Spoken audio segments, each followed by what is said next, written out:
Frequently visited by well-known traveler Rick Steves, my next stop brought me by recommendation of my mother to the breathtaking pastoral hamlet of Gimmelwald.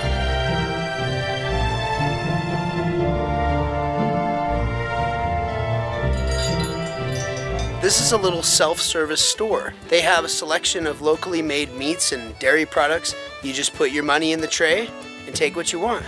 On the honor system, I just think that's the keenest thing in the world, don't you?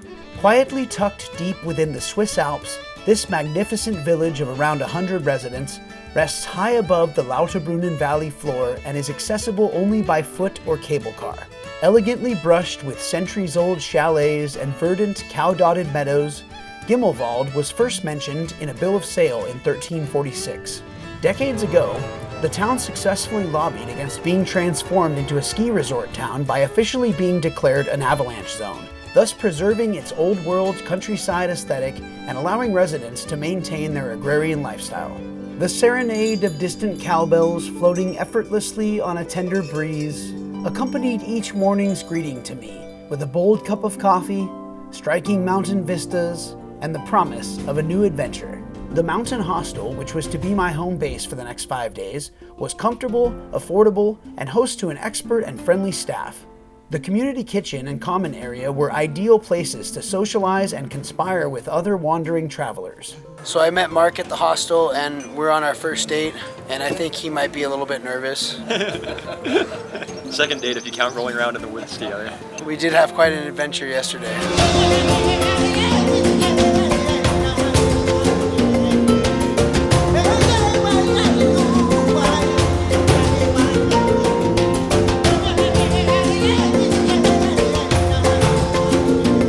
Hopelessly lost. It looks like, according to Mark's GPS, we're gonna have to go all the way back up the hill, across the river, and then somehow find a trail down the hill, or go back to Murren. And now it's raining.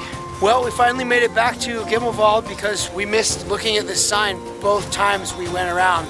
We're soaking wet. So we gotta make it down the hill, back to civilization. Ooh.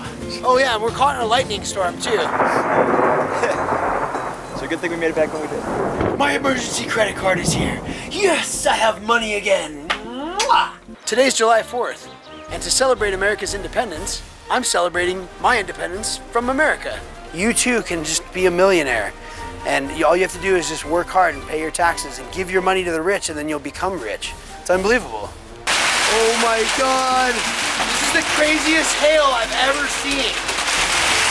There is just massive impromptu waterfalls coming down the whole side of the mountain. I ran down the hill barefoot to come get some good footage of it and stepped in a massive pile of horse shit. And now I just walked through a bunch of stinging nettle to try and get some more good footage. Oh, it hurts so bad. And now it's time to play mayonnaise or suntan lotion. Question number 1, is this mayonnaise or suntan lotion? That would be suntan lotion, Bob. Ooh, sorry, thanks for playing. This is actually mayonnaise. Really? Well, I want to go in there and mail something, but that doesn't seem like a good sign for people with the last name of Post. They're closed in the middle of the day. Back down on the valley floor, I hopped on a bus and a tunnel funicular to see Europe's biggest subterranean waterfall, Trommelbach Falls. Consisting of 10 different glacier-fed waterfalls that thunder and churn their way down through the mountain, Trommelbach carries away 20,000 tons of boulder detritus every year and can rush at up to 20,000 liters of water per second. It was quite a unique experience and yet another humbling example of the astounding power of Mother Nature. My last adventure here was to the small mountain ridge and viewpoint of Schinnige Platt. Starting in nearby Wilderswil, I hitched a ride on the Schinnige Platt Railway for a 50-minute trip up to an elevation of about 7,000 feet. The scenic overlook of Interlaken's lakes taunted my camera as the little train meandered up the mountain. At the top, visitors are treated to some really stunning panoramic views of the Eiger, Monk, and Jungfrau mountain peaks.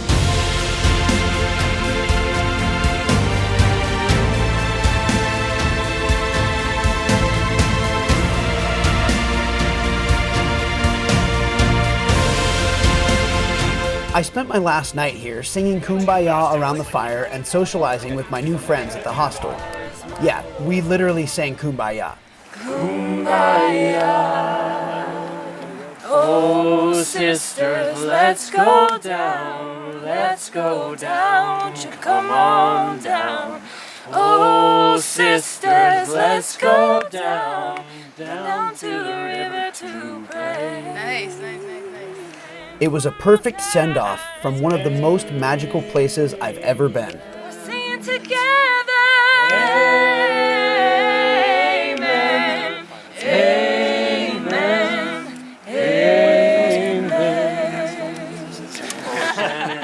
It's like My native valley. On my way out of Gimmelwald and the Lauterbrunnen Valley, I gawked once again at a few of the 72 different waterfalls here and started to realize that of all the places I've visited around the world so far, only a select few, if any, compare to the jaw-dropping alpine beauty and sublime glory of this area, and I can't wait to go back.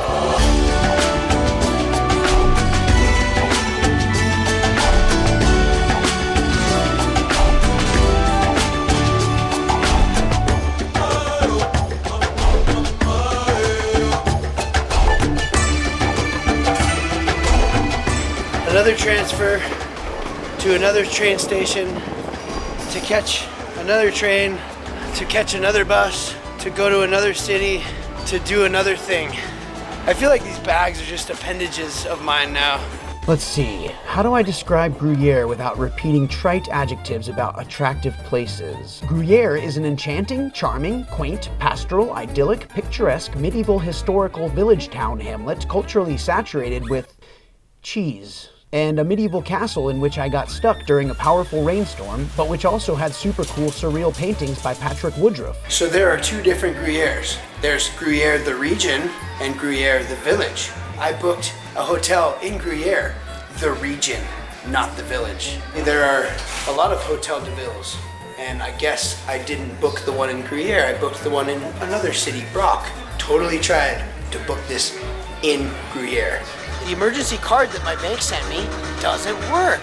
So Chrissy wired me another $500 through Western Union, but there's no Western Union here in Gruyère. I have to go a half an hour by train to Freiburg.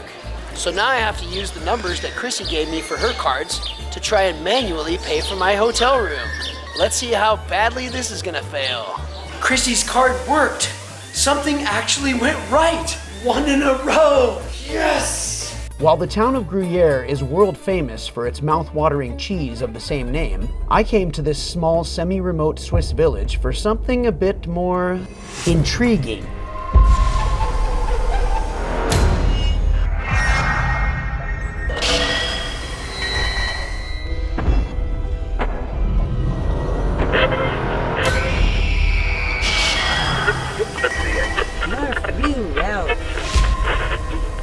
Internationally renowned Swiss artist Hans Rudi Giger was born in 1940 in Chur, Switzerland, and is known for his fantastic realism painting style of airbrush images depicting biomechanical relationships between humans and machines. Located in the Saint-Germain Castle, this museum was opened by Giger in 1998 and is a permanent repository of his work. It houses the world's most impressive and extensive collection of Giger's paintings, sculptures, furniture, and film designs from all across his more than 40-year-long career as an artist. From his formative years studying architecture and industrial design, Giger developed his unique, largely monochromatic painting style in the 1970s. His nightmarish biomechanical dreamscapes are a signature mixture of stark and ominous beauty, foreboding eroticism, and inimitable stylistic and technical mastery. Inspired by his own nightmares, his art was a kind of therapy for him to help exorcise some of his inner demons. His creations are as dark and disturbing as they are striking, provocative, and astoundingly imaginative. Giger is somehow able to directly and intimately tap into some of the deepest and most fear-inducing recesses of the human psyche, and the astonishing clarity and attention to detail in his paintings really seem to emphasize his fundamental understanding of these evocative and terrifying netherworlds he created. The subsequent confidence that that understanding must bring, along with the expert navigation of these netherworlds, makes me feel like he's right at home in the furthest, darkest corners of the mind, and the epic battle he's having against his own existential demons is being fought right in front of the viewer.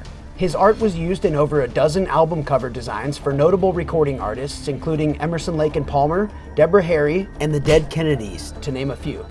He designed a microphone stand for frontman Jonathan Davis of the rock band Korn, and in addition to his accomplishments as a talented sculptor, he designed and built furniture for an unmade film adaptation of the popular Frank Herbert sci-fi novel Dune. Over the years, his designs were considered for a handful of Hollywood films, but were used in very few.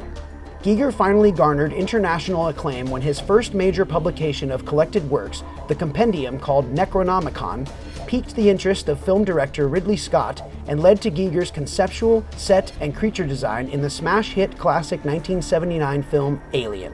It is this work for which he is best known and also won him an Academy Award in visual effects. He went on to do more creature design in films such as Poltergeist 2 and Species. To round out this eccentric artist's already stunning list of accomplishments, in the early 2000s, Giger set his focus on an ambitious architectural undertaking. What I'm about to do has been on my bucket list for close to 10 years now. So it's time to make this dream into a reality.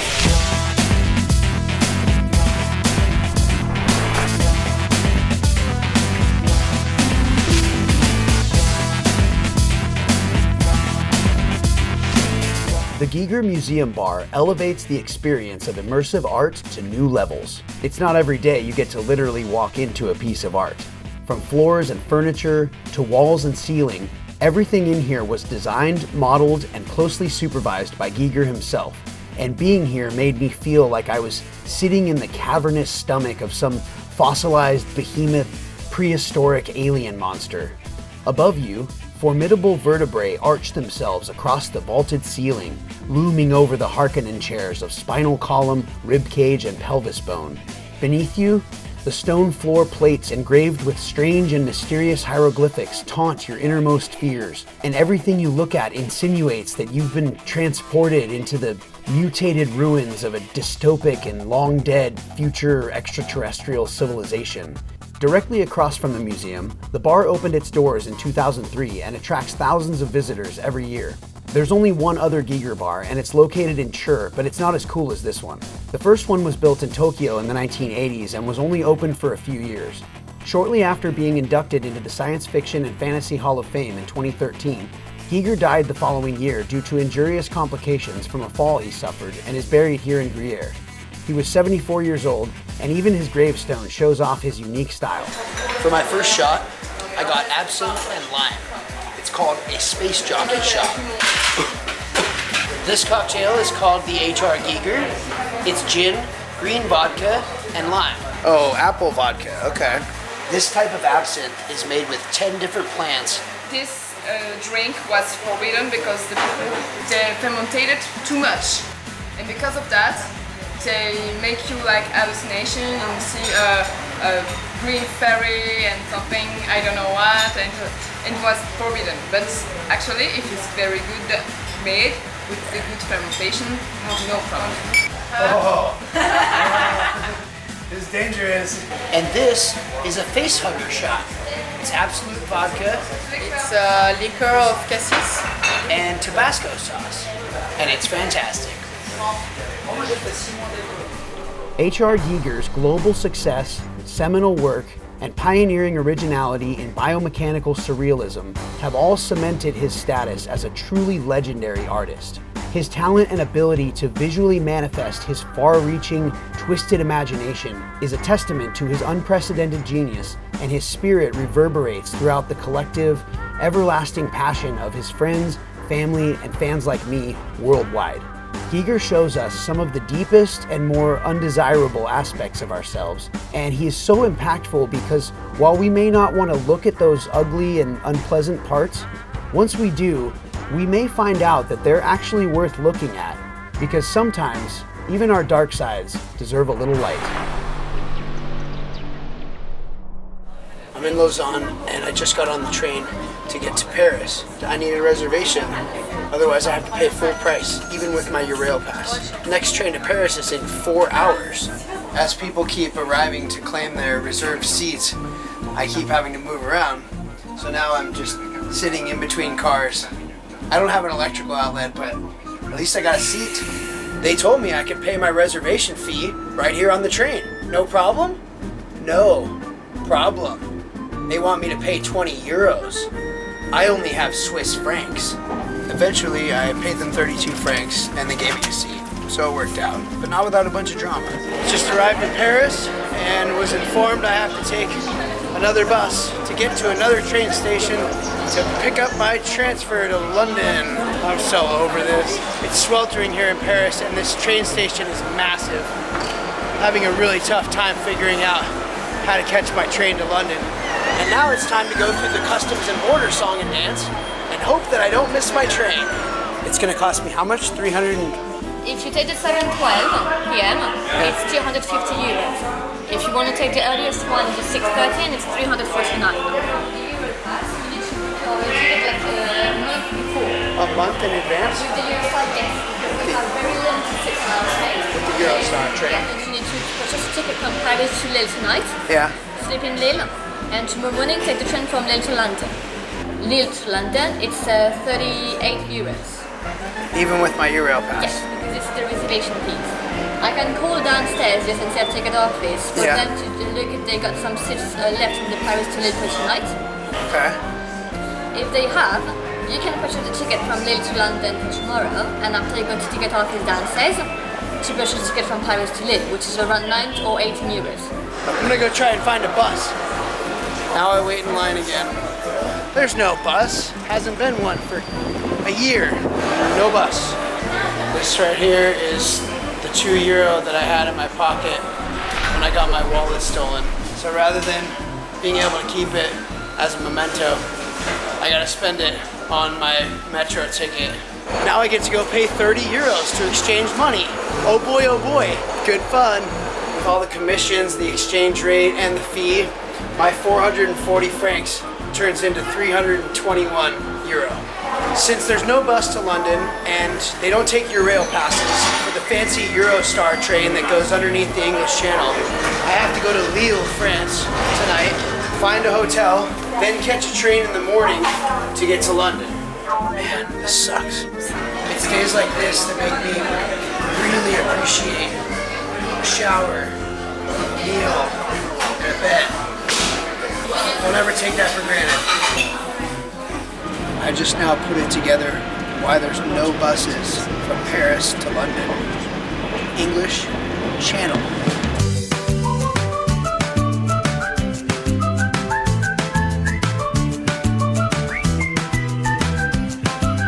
By the time I arrived in London, I was so burnt out on traveling that all I could muster was a sluggish afternoon trip around the city to just be able to say I was kinda there and saw some things that I didn't much care to see at the time. But I'm glad I went because I spent the rest of 2 days just sitting in my hostel bed watching Netflix. My flight home was out of Manchester, so I spent the last night of my trip there in the world's most magnificent hostel. This place is a dumpster fire. The floorboards are coming up, the roof is leaking, there's zero hot water to speak of. This is my room, this is my new room. So much better. You guys supply like linens, like bed sheet, pillowcase? This third time better be charming. It's still a complete and total hole, but it'll work for a night. I think. The stairwell here also smells like coal miners' feet. I just fell from the ceiling, from underneath the roof. You just Almost. just fell from the ceiling? What? Yeah, I made a bad move and then I stepped on the jaw. Oh, wow. Okay. Excuse me guys, do you work here? No. No, I do what's up. Well, it's not opening the door, I can't get in. It's just probably the reception they make you a new one. Huh? Probably the reception they make you a new one. I went down already twice. Yeah, I know how you feel. Boy, am I glad that this is the last night of my trip. Because I don't think I could spend more than one night in this place. So I found a private room that's open. And I'm leaving here at like 5:30 in the morning, so I'm staying. I didn't film any of the trip home because that stuff's boring and you can all assume what happened. I sat on a plane for about 15 hours. The important part is that I am finally home.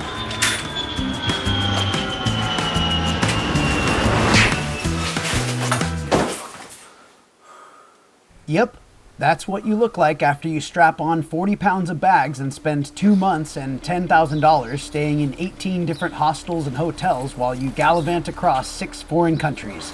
Traveling by myself through Europe with an adaptable schedule came with an unpredictability that was pretty tough to roll with sometimes. And unless you want to plan out your trip down to the last detail, you gotta expect a few bumps in the road. Or in my case, a few potholes. Sometimes you miss your train, sometimes you book the wrong hotel, sometimes you can't get into the room you booked, sometimes you get pickpocketed on a train platform in Venice. At the end of the day though, that spontaneity and lack of planning is fertile ground for harvesting the kinds of unique experiences that you just can't get from an overly planned, cookie-cutter style adventure. Collecting good stories can be risky business, you know? I mean, I don't want to die without any scars.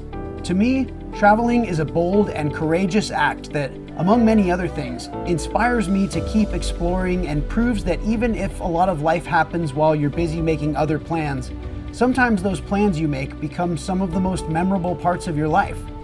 So I say make your plans and check off your bucket list items, but learn how to change your expectations, because you're never in as much control as you think you may be. This life is a gift, and while you're here on this little blue marble for a minute, go experience some of the unforgettable magic of the world, because life is short, and it's meant to be lived.